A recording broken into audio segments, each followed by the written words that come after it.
Jadi misalnya ya, untuk melatih si AI ini ya, dia tuh bisa mengenali kekerasan, mengenali ya mohon maaf ya, pornografi, terus juga, bahkan ya mohon maaf sekali lagi, mutilasi misalnya gitu ya, terus juga ujaran kebencian, penipuan bahkan gitu ya, eksploitasi anak, mohon maaf, terus juga ya, bahkan nih mohon maaf sekali lagi ya, suicide gitu ya. Itu tuh ada gitu manusia di baliknya itu yang dia tuh harus melihat semua itu terlebih dahulu gitu loh, buat menyaring datanya gitu kan, hari demi hari bahkan ya berjam-jam gitu ya teman-teman ya. Dan ya ini tuh bukan sekedar teori gitu, kalau teman-teman mau pekerjaan ini gitu kan, itu banyak banget teman-teman bisa cari di LinkedIn, di Upwork, di Outlier gitu kan, di Skill AI juga ada, di mana dari Appen, macam-macam lah ya di berbagai platform teman-teman boleh banget kalau mau pengen, tertarik gitu dalam pekerjaan ini. Dan ya disitulah kita, masuk ke suatu konsep yang namanya digital sweatshop. Maksudnya apa? Jadi gini, digital sweatshop ini dia tuh adalah ya gampangnya tuh sistem, kerja digital lah. Dia tuh dengan ya sebenarnya tuh tekanannya tinggi ya teman-teman ya, terus juga pekerjaan itu repetitif dan juga ya sebenarnya perlindungannya cukup minim gitu kan, dan ya ada ketimpangan kekuasaan antara ya si pemilik platform gitu kan dan pekerjanya gitu. Jadi dulu namanya revolusi industri itu tuh kan menguras tenaga fisik manusia gitu. Nah sekarang nih di era AI, itu yang dieksploitasi, yang dikuras tuh adalah ya psikologisnya manusia. Jadi pekerjaan ini ada, teman-teman bisa cari, tapi itu tadi tekanan mentalnya ya nggak tahu, nggak semua orang kuat gitu ya teman-teman ya. Oke, jumpa lagi dengan saya Bagian Magang, stay humble and keep the excitement to learn, can you be pintar. Oke, jadi di video kali ini kita, masih di salah satu series dari channel saya, itu adalah realitas teknologi, dan di episode kali ini saya tuh pengen ngajakin teman-teman buat ngobrolin tentang seputar pekerjaan di dunia AI. Jadi gini ya teman-teman, ketika dunia itu membicarakan tentang AI ya banyak banget yang membayangkan itu tuh sekedar automation gitu kan, terus juga masa depan lah, efisiensi dan bahkan ya mesin pintar lah, kebanyakan seperti itu. Tapi memang cukup jarang membahas ya ada nih sebenarnya pekerjaan yang cukup gelap gitu ya di era AI ini gitu. Karena gini teman-teman, ironisnya adalah semakin si AI ini terlihat aman, terlihat sopan gitu ya, terlihat ramah gitu ya, sebenarnya itu semakin banyak manusia yang harus melihat ya sisi tergelap dari internet lah, mudahnya seperti itu. Dan mungkin ya itulah realitas yang tidak diperkenalkan secara luas gitu dalam industri AI ini gitu ya, bahwa ya hari ini tuh ada nih pekerjaan di era AI yang tidak semua orang bisa menanggung tekanan psikologisnya. Jadi gimana pembahasannya, simak video ini sampai habis, dan biar gak banyak cincong, kita langsung aja let's get it on. Please like, share, comment, and subscribe.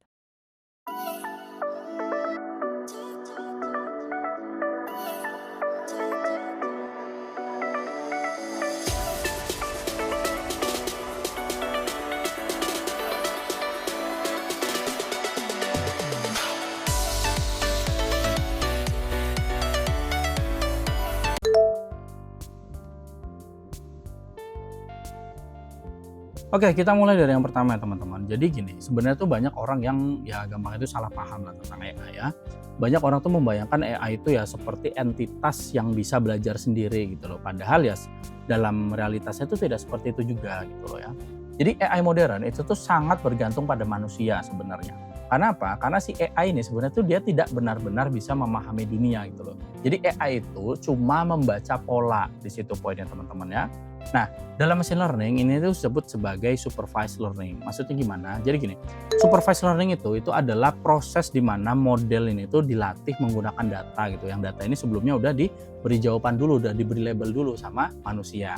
Nah, artinya apa? Artinya di balik misalnya chatbot gitu ya, kita ambil contoh chatbot tuh. Di balik chatbot yang terdengar pintar, terdengar ramah, terdengar sopan gitu ya, di situ tuh ada manusia gitu di baliknya yang dia tuh terus-menerus yang ngelatih dan ngajarin si AI ini gitu loh. Jadi kayak mana yang aman, mana yang, toksik, mana yang berbahaya, mana yang apalagi ya, mana yang pantas gitu kan.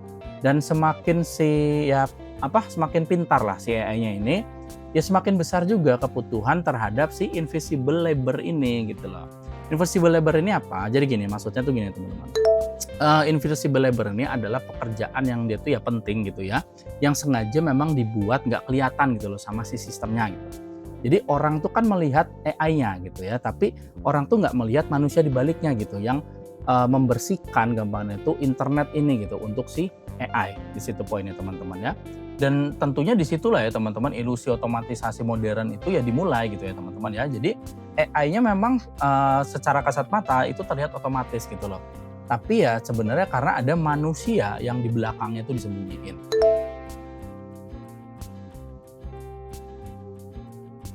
Oke, sekarang kita masuk ke pekerjaan yang saya tadi sebut sebagai pekerjaan yang cukup gelap lah ya. Jadi gini, hari ini tuh tentunya kalau teman-teman, sadari AI dia tuh menciptakan kelas pekerja baru gitu, di situ poinnya teman-teman ya. Dan yang jadi masalahnya ya pekerjaannya ini menyerap trauma digital gitu loh, itu yang dikerjain. Jadi misalnya ya, untuk melatih si AI ini ya, dia tuh bisa mengenali kekerasan, mengenali ya mohon maaf ya, pornografi, terus juga bahkan ya mohon maaf sekali lagi, mutilasi misalnya gitu ya, terus juga ujaran kebencian, penipuan bahkan gitu ya, eksploitasi anak mohon maaf, terus juga ya bahkan nih mohon maaf sekali lagi ya, suicide gitu ya. Itu tuh ada gitu manusia di baliknya itu yang dia tuh harus melihat semua itu terlebih dahulu gitu loh buat menyaring datanya gitu kan, hari demi hari bahkan ya berjam-jam gitu ya teman-teman ya. Dan ya ini tuh bukan sekedar teori gitu loh. Kalau teman-teman mau pekerjaan ini gitu kan, itu banyak banget teman-teman bisa cari di LinkedIn, di Upwork, di Outlier gitu kan. Di Skill AI juga ada, di mana Gary Appen, macam-macam lah ya di berbagai platform teman-teman boleh banget kalau memang pengen tertarik gitu dengan pekerjaan ini. Posisinya itu juga ya macam-macam ya, ada yang namanya AI data moderator, terus juga ada yang namanya konten moderator juga gitu ya. Ada data annotator gitu, terus juga ada image evaluator ada, terus juga image labeling spesialis ada, dan terutama tuh ya RLHF trainer lah. Mungkin saya highlight yang RLHF ini ya, karena ini singkatan gitu kan.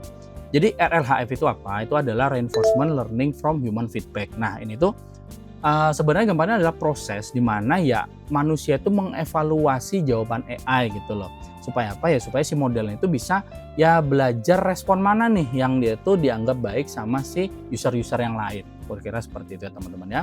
Artinya apa? Artinya ketika kita ya melihat nih si AI itu terlihat pintar gitu kan, pintar ngomong gitu ya. Seringkali itu sebenarnya karena ada manusianya gitu loh yang dia tuh terus-menerus mengoreksi jawaban yang bakal diberikan sama si AI. Kira-kira di situ ya teman-teman poinnya ya. Dan yang menariknya tuh gini teman-teman.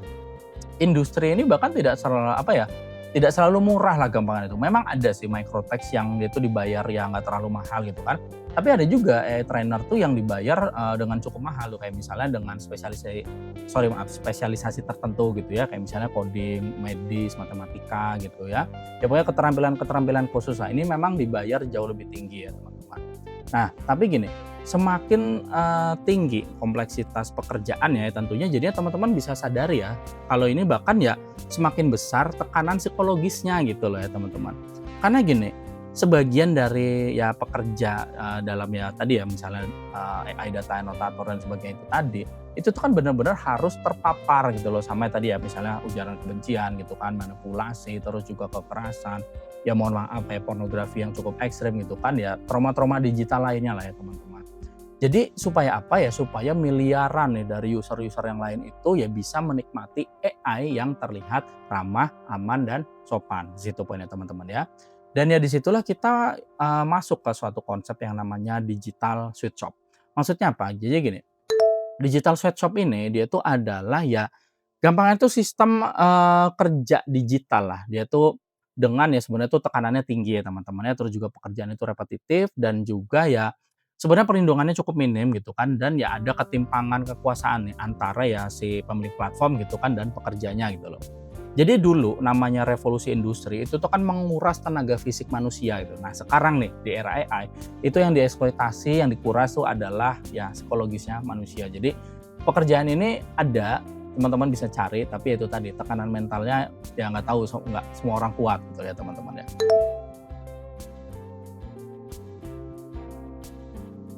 Oke, selanjutnya gini ya teman-teman, tentunya dari yang tadi kita udah bahas gitu kan, mungkin ya memang masih banyak orang yang percaya kalau si ya AI ini menghilangkan bahkan pekerjaan manusia, terutama pekerjaan-pekerjaan kasar gitu. Tapi sebenarnya ya kalau kita perhatikan realitasnya tidak seperti itu juga, realitasnya mungkin ya jadi cukup lebih kejam gitu ya teman-teman ya. Jadi teknologi modern itu tuh seringnya tuh sebenarnya tidak menghilangkan pekerja kasar gitu ya teman-teman ya. Jadi teknologi itu sebenarnya seringnya itu cuma menyembunyikan pekerja kasarnya itu ya teman-teman. Dulu kita tuh melihat ya buruh pabrik misalnya gitu ya. Nah kalau sekarang di era AI ini ya kita tuh hanya melihat interface yang elegan aja gitu loh. Ya maksudnya kenapa saya bilang interface? Jadi kan interface ini kan ya gampangannya adalah ya tampilan lah ya yang dimiliki suatu sistem gitu kan, di mana itu yang menjadi buat interaksi antara manusia dengan sistemnya itu, dengan sistem digital gitu kan. Jadi semakin baik nih si interface-nya gitu kan, ya berarti kan semakin tidak terlihat gitu loh kompleksitas di belakangnya. Cuma gini teman-teman, AI itu kan adalah ya jadi contoh yang paling sempurna nih buat ini gitu. Karena ya kita melihat ya chatbot tadi gitu kan yang sopan, pinter, ramah gitu kan. Terus juga AI image generator yang bagus gitu kan. Ya bahkan ada recommendation system, ada automation di situ.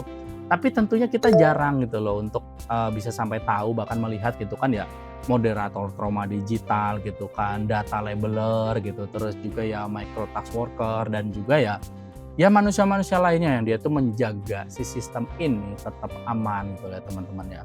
Jadi gini, dalam computer science ya proses menyembunyikan kompleksitas suatu sistem itu disebut sebagai abstraction.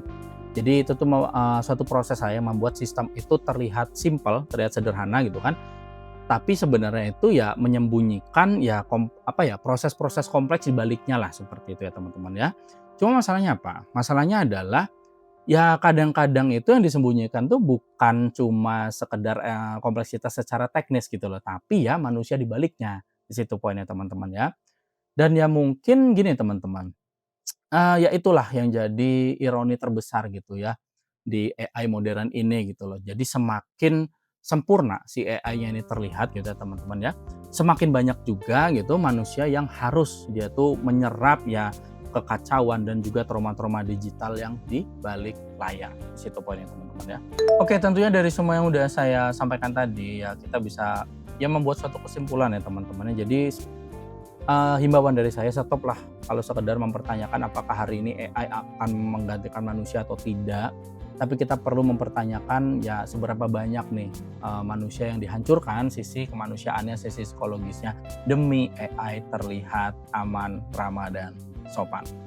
Jadi kira-kira itu aja yang saya sampaikan pada video kali ini. Saya harap ini bisa bermanfaat buat teman-teman semua. Dan ya seperti biasa, thank you for watching dan salam back end magang.